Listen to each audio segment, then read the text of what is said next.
பகவத் ராமானுஜருடைய அற்புதமான பிரபா வைசிஷ்டியங்களை வர்ணிக்கக்கூடிய உத்தம ஸ்தோத்திர கிரந்தமான யதிராஜ சப்ததி என்னும் 75 ஸ்லோகங்கள் தொகுதியில் தற்பொழுது நாம் 32வது ஸ்லோகத்தை அனுபவித்துக் கொண்டிருக்கிறோம். இந்த 32வது ஸ்லோகத்தினுடைய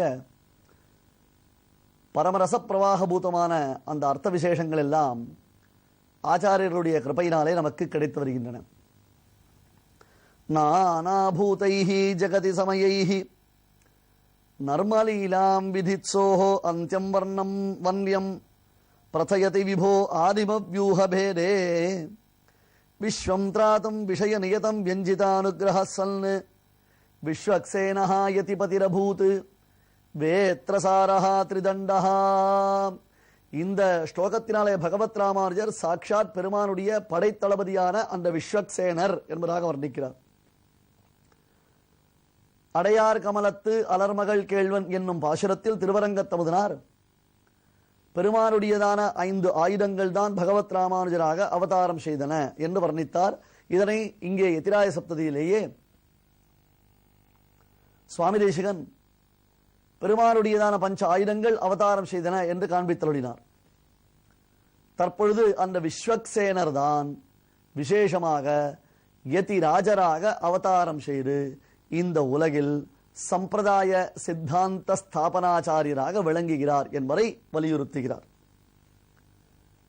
கையில் பிடித்திருக்கக்கூடிய திருப்பெரம்பு திருக்கோவிலுக்கு சென்றோமேயானால் அங்கே முதலில் நாம் பெருமானை சேவிக்கிறோம். துவாரபாலகர்களை சேவித்துக் கொண்டு பெருமாளை சேவித்து செல்லும் பொழுது பெரியோர்கள் விஸ்வக்சேனரான சேனை முதன்மையார் சன்னதியில் அமர்ந்து கொண்டு அஷ்டாட்சரம் முதலான மந்திரங்களை ஜபம் செய்வார்கள். பெருமானுடைய சன்னதியிலிருந்து நாம் புறப்படுவதற்கு முன்பாக அங்கே அந்த மந்திரங்களை எல்லாம் ஜபம் செய்ய வேண்டும் என்பது ஒரு மரபு. வந்தே வைகுண்டசேனான்யம் தேவம் சூத்ரவதி சகம் யத்வேத்ர சிகரஸ்பந்தே விஸ்வமேதத் வியவஸ்திதம். இதே யதிராஜ சப்ததியின் 3வது ஸ்லோகத்தில் விஸ்வக்சேனருடைய பெருமைகள் விளக்கப்பட்டன. வைகுண்ட சேனான்யம், வைகுண்ட சேனானி, சம்ஸ்கிருதத்தில் சேனானி என்றால் படைத்தளபதி, சேனை தளபதி, சேனை முதலியார் என்பதாக பொருள். வந்தே வைகுண்ட சேனான்யம், பெருமானுக்கு இவர் ஒரு படைத்தளபதியாக இருக்கிறார். ஆங்கிலத்தில் கமாண்டர் இன் சீஃப் என்கிறோம் அல்லவா, அதுதான் இவர். இந்த விஸ்வக்சேனருடைய பெருமையை சொல்லும் பொழுது கத்தியம் முதலானவற்றில் சுவாமி ராமானுஜர் வர்ணிக்கிறார். சேஷ சேஷாசன என்று வர்ணிக்கிறார்.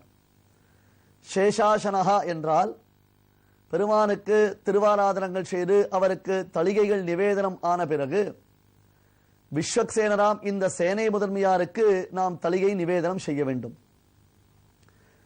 ஆலயங்களில் பெருமானுக்கு பிரம்மோற்சவம் முதலான விசேஷ உற்சவங்களில் ஆழ்வார் திருநாள் என்பதாக முதல் நாள் நகர சோதனைக்காக சேனை முதன்மையார் புறப்பாடு கண்டருள்வார். நகர சோதனை என்பதாக பெயர். ஆம், பெருமாள் 10 நாட்கள் பிரம்மோற்சவத்தில் காலையிலும் மாலையிலும் 2 வேளைகளிலும் 2 விதமான பலவிதமான வாகனங்களில் பல திருவாபரணங்களை திருக்கோலங்களில் எழுந்தருளப் போகிறான்.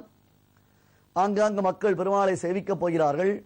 அத்தகைய சமயத்தில் பெருமாள் எழுந்தருள்வதற்கு அந்த வீதிகள் எல்லாம் சரியாக அழகாக அமைந்திருக்கின்றனவா, எல்லா ஏற்பாடுகளும் செய்யப்பட்டிருக்கின்றனவா, சாலைகள் செப்படிடப்பட்டிருக்கின்றனவா. ஒரு பெரிய முக்கிய மந்திரி ஒருவர் வருகிறார் என்றால் அதற்கு முன்பாக அதிகாரிகள் சென்று அந்த இடத்தை ஆய்வு செய்வதைப் போல பெருமானுடைய உற்சவத்தில் பெருமாள் எழுந்தருள்வதற்கு முன்பாக நகர சோதனைக்காக விஸ்வக்சேனர் எழுந்தருள்கிறார். அந்த விஸ்வக்சேனருடைய திருப்பிரம்பு அதனுடைய அசைவினால் தான் இந்த உலகத்தின் இயக்கமே இயங்குகிறது என்கிறார். விசேஷமாக பாதுகா சகஸ்ரம் என்னும் ஸ்தோத்திரத்தில், அதாவது சுவாமி தேசிகன் இரவின் ஒரு யாமத்திற்குள்ளாக ஸ்ரீ ரங்கநாதனுடைய திவ்ய பாதுகைகள் விஷயமாக 1008 ஸ்லோகங்கள் அடங்கிய ஒரு மாபெரும் ஸ்தோத்திர கிரந்தத்தை அருளி செய்தார். அதற்கு பாதுகா சகஸ்ரம் என்பதாக பெயர். அந்த பாதுகா சகஸ்ரத்தில் விஸ்வக்சேன விஹாரவேத்ரலதிகா கல்பஷ்சிரால் லும்பதி என்று விசேஷமாக விஸ்வக்சேனரின் பெருமையை சொல்லுகிறார். வைகுண்டத்தில் முண்டி அடித்துக் கொண்டு பெருமானிடத்தில் அவருடைய கிருபையை பெறுவதற்காக, பாதுகையின் பிரபாவத்தை அறிந்தவர்களாக பாதுகையின் அனுகிரகத்தை பெறுவதற்காக ஆஸ்திகர்கள், பக்தர்களும் பாகவதர்களும் முண்டி அடித்துக் கொண்டு வருகிறார்கள். பிரம்மருத்ராதிகள் முண்டி எடுத்துக் கொண்டு வருகிறார்கள். அந்த சமயத்தில் கூட்டத்தை கட்டுப்படுத்துவதற்காக, கூட்டத்தை ஒழுங்குபடுத்துவதற்காக விஸ்வக்சேனர் தன் கையில் திருப்பிரம்பை வைத்து அசைத்துக் கொண்டிருக்கிறார். இதை அடிப்பதற்காக உபயோகிக்க மாட்டார். அவருடைய லட்சணமாக, அவருடைய அடையாளமாக. தற்காலத்தில் ஒரு சிலர் கழுத்தில் சங்கிலி கட்டி நாயை பிடித்து அழைத்துச் செல்லும் பொழுதே கையில் ஒரு பிரம்பு வைத்திருக்கிறார்களே. எம்பெருமானுடையதான படைத்தளபதி, இந்த உலகத்தை முழுவதும் ஆளக்கூடியவர், அவருடையதான அலங்காரமாக தன்னுடைய கையில் ஒரு பிரம்பு வைத்திருக்கிறார். அந்த விஸ்வக்சேனர் தான் பெருமான். பெருமானுக்கு பிறகு பிராட்டி, பிராட்டிக்கு பிறகு விஸ்வக்சேனர் என்று விசேஷமாக இந்த குரு பரம்பரை காண்பிக்கப்படுகிறது அல்லவா? அந்த விஸ்வக்சேனர் தான் தற்பொழுது சுவாமி யதிராஜராக அவதாரம் செய்திருக்கிறார் என்பது இந்த ஸ்லோகத்தின் திரண்ட பொருள். விஸ்வக்சேனஹா யதிபதிரபூத் வேத்ரசாரஸ்திரிதண்டஹா. அந்த விஸ்வக்சேனர் யதிராஜராக, யதிபதியாக அவதாரம் செய்ததினால் வேத்ரசாரஹா திருப்பிரம்பு, திரிதண்டஹா சாரித்ரோத்தார தண்டம், சதுரநயபதாலங்கிரியா கேதுதண்டம், சத்வித்யாதீபதண்டம், சகலகலிகதா சம்ஹதேஹே காலதண்டம், த்ரையல்தாலம்பதண்டம், திரிபுவன விஜயச்சத்ர சௌவர்ணதண்டம் தத்தே ராமானுஜார்யः பிரதிகதகசிரோ வஜ்ரதண்டம் திரிதண்டம். தாட்டி பஞ்சகத்தில் அந்த திருக்கையில் பிடித்திருக்கக்கூடியதான முக்கோலின் பெருமை காண்பிக்கப்படுகிறது. பிரதிகதகசிரோ வஜ்ரதண்டம் திரிதண்டம். பெருமானுக்கு ஆபத்தை விளைவிக்கக்கூடிய அசுரர்கள் முதலானவர்கள் திறத்தில் எப்படி விஸ்வக்சேனருடைய தண்டம் வஜ்ராயுதமாக பிரயோகிக்கப்பட்டு அந்த அசுர கூட்டங்களை எல்லாம் அழிக்கிறதோ, அதுபோன்று தான் சம்பிரதாய விரோதார்த்தங்களை, அதிலும் குறிப்பாக சத் சம்பிரதாயமான இந்த வைதிக சம்பிரதாயம், ஸ்ரீ வைஷ்ணவ சம்பிரதாயம், இந்த வைஷ்ணவ சம்பிரதாயத்திற்கு விரோதமான அர்த்தங்களை சொல்லுபவர்கள் தலையில் வஜ்ராயுதமாக இடி போன்று தாக்கக்கூடியதாய் சுவாமி ராமானுஜர் திருக்கையில் பிடித்திருக்கக்கூடிய அந்த பிரம்பு விளங்குகிறது. அன்பர்களே, இதனுடைய அர்த்தத்தை நாம் தெளிவாக புரிந்து கொள்ள வேண்டும். இதை வைத்துக் கொண்டு அடிக்கிறார் என்பதாக பொருள் அல்ல. இவர் அத்தியந்தம் சூக்ஷ்மமான அர்த்தங்களை எல்லாம் சொல்லும் பொழுது பிரதிவாதிகளை கலங்க அடிக்கிறார் அல்லவா? அப்படியே அந்த செஞ்சொல் மாலைகள் தான் இப்பொழுது இவர் கையில் விளங்கும் திரிதண்டம். சாரித்ரோத்தார தண்டம். யதிராஜராம் ஸ்ரீ பாஷ்யகாரராம் சுவாமி ராமானுஜருடையதான உயர்ந்த பெருமையை காண்பிக்கக்கூடியது. சாரித்ரோத்தார தண்டம், சதுரநயபதாலங்கிரியா கேதுதண்டம். தர்மம், அர்த்தம், காமம் என்பதை விட உத்தம புருஷார்த்தமான மோட்சம் என்னும் புருஷார்த்தத்தை அடைவதற்கு ஒரு விஜயத்வஜம், வெற்றி கொடி. அந்த வெற்றி கொடியாக விளங்குவது சத்வித்யா தீபதண்டம். சத்வித்யா எது சத்வித்யா? ஷாரீரக மீமாம்சா பாஷ்யம் என்பதாக சுவாமி ராமானுஜர் அருளி செய்திருக்கக்கூடியதான இந்த வித்யைக்குத்தான் சத்வித்யா என்பதாக பெயர். சத்யைகாலம்பி பாஷ்யம் என்று சுவாமி தேசிகன் இந்த பாஷ்யத்தின் பெருமையை வர்ணிக்கிறார் அதிகரண சாராவளியில்.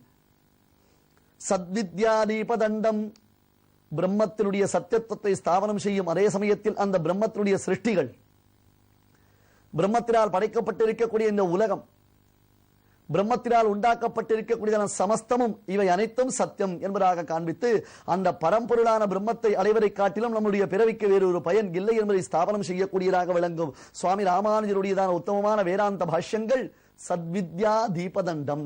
அந்த சத்வித்யை என்னும் உயர்ந்த சாஸ்திரங்களை நாம் தெரிந்து கொள்வதற்கு தீபமாக விளங்குகின்றன அவருடைய திருதண்டம். சத்வித்யா தீபதண்டம் சகல கலிகதா சம்ஹதேஹே காலதண்டம். கலியினால் மக்கள் சுலபமாக மனம் குழம்பி விடுகிறார்கள், மனம் மாறி விடுகிறார்கள், மனம் மயங்கி விடுகிறார்கள். கோலாகலமான இந்த கலியினாலே பெரும் தாக்குதலுக்கு அவர்கள் உண்டாகிறார்கள், பெரும் நெருக்கடிக்கு உண்டாகிறார்கள்.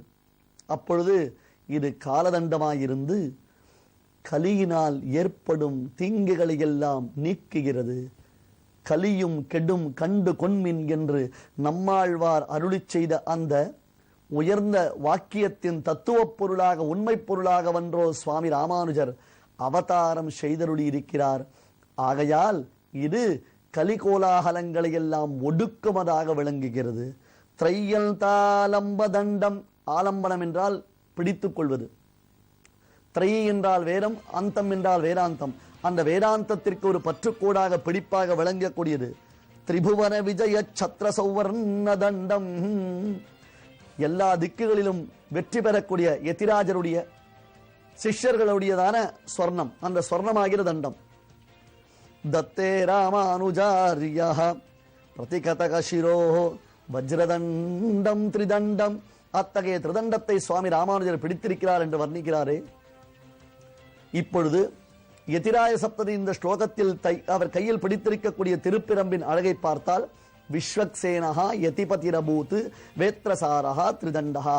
விஸ்வக்சேனரே ராமானுஜர், அந்த விஸ்வக்சேனரின் திருப்பிரம்பு ராமானுஜர் திருக்கையில் விளங்கும் திரிதண்டம் என்பதை தியானித்தால் நமக்கும் கலியின் தோஷம் நீங்கும். ஸ்ரீமதே ராமானுஜாய நமஹா.